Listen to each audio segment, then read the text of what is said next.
Hello, hello, hello. Welcome to this week's How To Tuesday. This is going to be a fun one. It's a little mixed media piece that we're going to do. But first, before we get started, I want to say thank you for being here. Thank you for joining me another Tuesday, another week. And if you're new to my channel, welcome.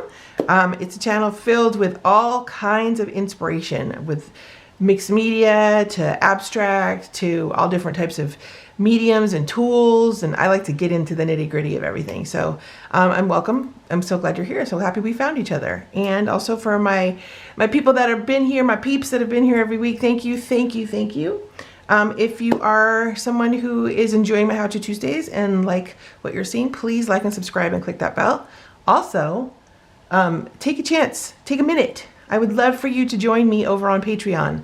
And to see what it is that I'm offering my patrons. If you are someone who's been on the fence and are enjoying the How To Tuesdays, but kind of go, you know, I'd really like a full-length video. I'd really like a full-length tutorial. That's what you get on my Patreon channel. Full-length, fully instructed lesson every Tuesday. It's kind of like a one-on-one lesson with me, at least once a week. If you're a patron, depending on what tier you sign up for, you get at least one lesson a week with me. So I think that's pretty fantastic, truthfully. I think that's amazing.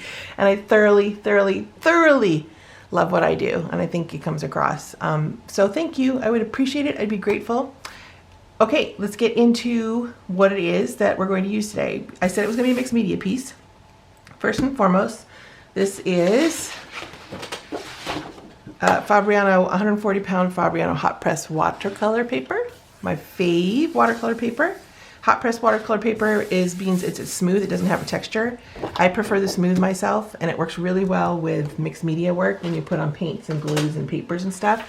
It handles it really well. It's very durable. Also, most watercolor papers do, but I prefer a smooth surface just because I tend to do, overall, I really appreciate a cold press watercolor paper, but for me personally, because I do a lot of graphite work, I don't really like to draw over the texture of the paper. I prefer a smooth surface. I kind of like, it's kind of a control thing pretty much. So that's how I control it. And I taped it down with my Pro Artist tape. Let's see if I can get that on there. Pro Artist tape works. This is the best one I found for me. This is the best tape I found for me for the edges and the borders and stuff and things not seeping under. Just, of course, you have to make sure it's adhered properly and also taken off properly with the heat gun and then slowly pulled in the whole 9 yards. Is it 100% perfect, foolproof? No, but it's very close. So I continue to use it.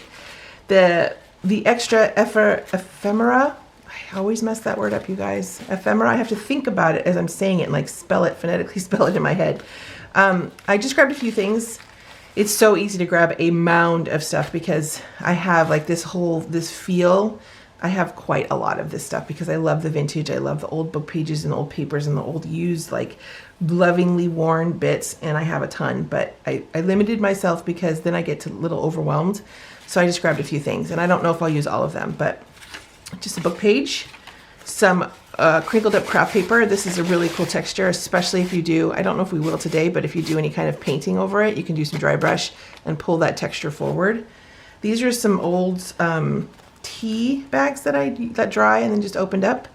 And then this is some sewing patterns. These, I can't even tell you the joy. I love this stuff so much. Love it. And I also grabbed my black gesso. Because we're going to paint. That's about the only paint we're going to do. And then my matte gel medium. This is what I'm going to use to glue down my ephemera. And I grabbed a Faber-Castell Pitt Artist Pen, black 199. Let's see, does it work? Does it work?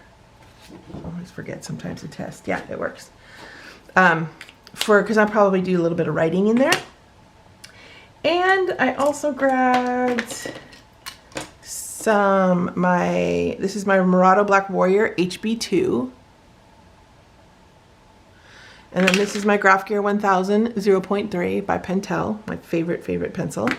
This is a Manno eraser by Tombow. And then this is a Pentel Click eraser. They both, you know, just inject a little. Oh, I'm so off today with the camera.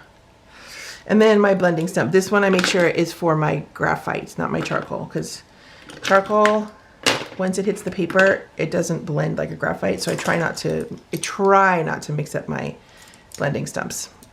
it's a whole different experience with both of them. And then I just have, this is what I'm going to use to glue down my paper. And then these are going to be what I'm going to use to paint my black. And I have my water dish, and then I have my little palette, which I use to death. You can see many projects have been on there, but why not, right? Okay, so what we're going to do first is I'm going to clean this up, and then I will be right back and we'll get started. Thank you so much for being here, you guys. I'm very excited about this project.